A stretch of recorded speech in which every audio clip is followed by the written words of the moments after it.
Breaking news. Welcome to today's headlines.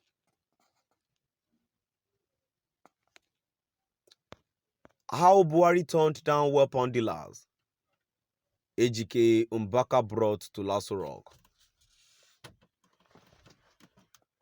How Buhari turned down weapon dealers AGK Mbaka brought to Lasso Rock. So my dear listeners, from wherever you're listening from, please stay tuned as I read today's news.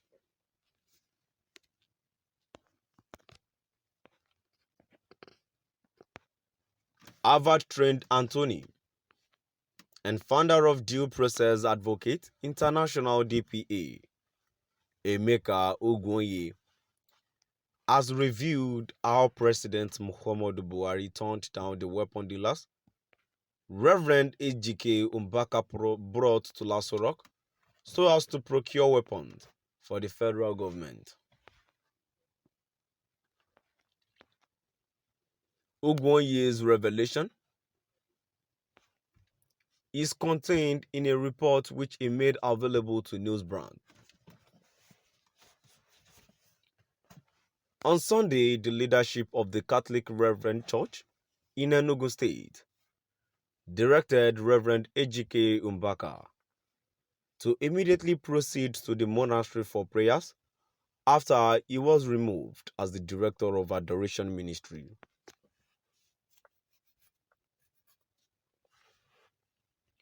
The human rights lawyer and chief editor of Echo Law News said that Mbaka, through his commercialized prophecies, has been influencing the outcome of elections in favor of corrupt and incompetent politicians that paid him handsomely.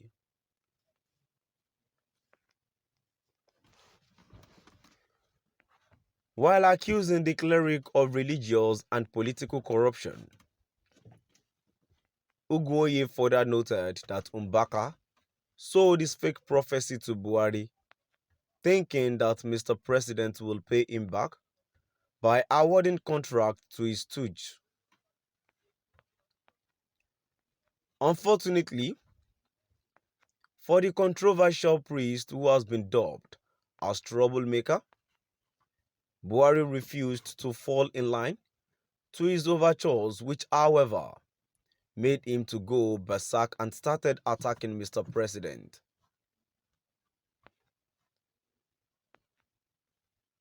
Part of the report reads, Father Mbaka posed a huge threat to democracy in the southeastern Nigeria. He also posed a significant security threat to Nigeria. He also posed a serious danger to the Catholic Church, especially the Enugu Diocese. I shall explain how he did this. The decision to separate him from Adoration Ministry was long overdue. The bishop had no option.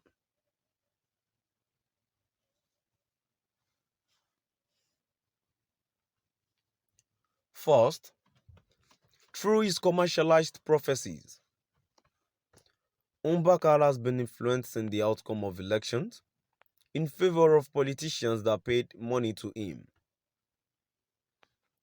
rather than competent politicians that would serve the people. In Enugu State, for instance, all a politician needs to do to stay in power is to pay Mbaka for a favorable prophecy. That in itself is a threat to the goals of democracy. Second, Mbaka sold his prophecy to Buhari, believing that Buhari would pay him back by awarding contract to Mbaka's client. He then took to weapons dealers to Buhari, hoping he would get contract for them to supply weapons to Nigerian government. Buhari turned him down. What Mbaka did next will shock you. Mbaka immediately started supporting ESN, which he knew was looking for who would supply them weapons.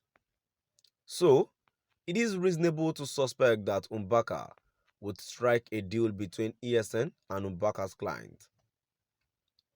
This is a major security concern for any country.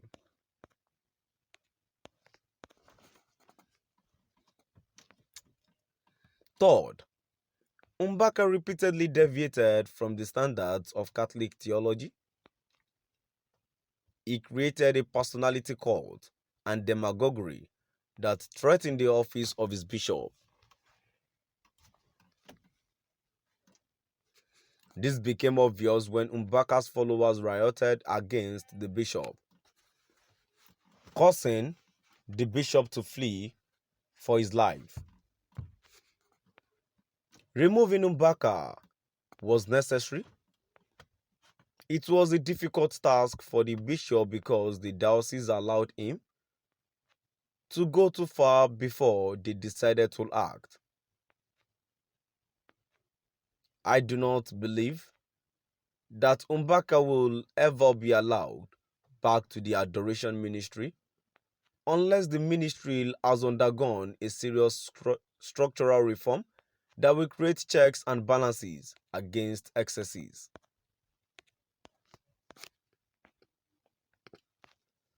From the rambling speech Mbaka gave to his adorers about his departure, you can see the troubling mindset of Mbaka. He is a bitter and vindictive man who feels defeated and who needs vengeance. To bring him back to anything like the adoration ministry is to give him opportunity to cause havoc to the church again. After the ministry, he should be posted to a clerical, administrative position directly under the supervision of the bishop. I am from Enugu State.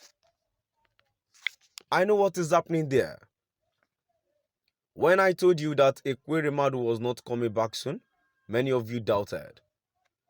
And when I told you that Senator Nnamani was about to get into big trouble, nobody believed it. Mbaka is gone from what we knew about him. So my dear listeners, now we've come to the